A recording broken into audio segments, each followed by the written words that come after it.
Hello and welcome to What the F*** Just Happened Today, your essential guide to the daily shock and awe in national politics. I'm Joe Amditas. Let's get to it.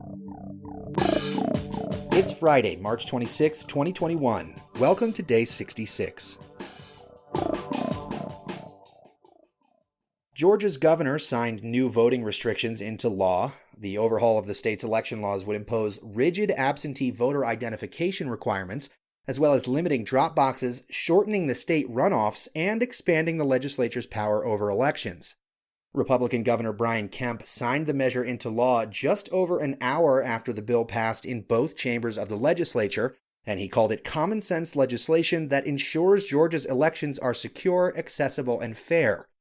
Dozens of state legislatures are considering similar restrictions on voting following the 2020 presidential election. Meanwhile, Biden condemned the new voting restrictions in Georgia as outrageous, un-American, and Jim Crow in the 21st century. 3 voting advocacy groups also sued Georgia state officials over the new law, claiming that it will unconstitutionally restrict voting rights of all Georgians while disproportionately impacting black voters.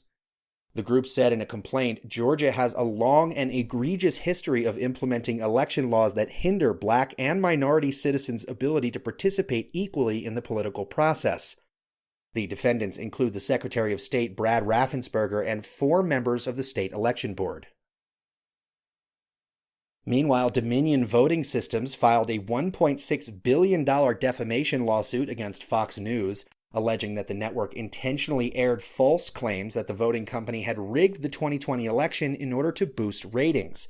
Dominion argued that Fox News and several of its on-air personalities promoted baseless claims that the company had manipulated its machines to benefit Joe Biden in the election, and that they allowed falsehoods by their guests to go unchecked. Those same claims were repeatedly pushed by Trump's lawyers, Rudy Giuliani and Sidney Powell, during multiple appearances on Fox programs. Dominion also sued Giuliani, Powell, and the MyPillow guy Mike Lindell for defamation, seeking damages of more than $1 billion.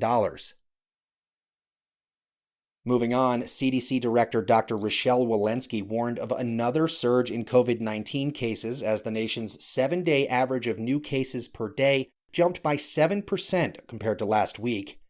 New hospitalizations are also up slightly at roughly 4,700 admissions per day. Walensky said she remains deeply concerned about this trajectory and said that we know from prior surges that if we don't control things now, there is a real potential for the epidemic curve to soar again. And finally, Democrats introduced the DEJOY Act to block a piece of Postmaster General Louis DeJoy's 10-year restructuring plan for the U.S. Postal Service.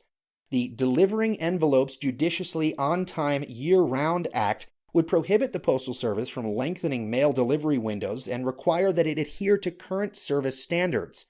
Under DeJoy's plan, roughly 30% of first-class mail would take 4 to 5 days to arrive from the current standard of no more than 3 days. That's all for now. You can find the links and sources for all of these stories on the main website. And as always, visit whatthefjusthappenedtoday.com for the latest news and headlines. Until next time, I'm Joe Amditas.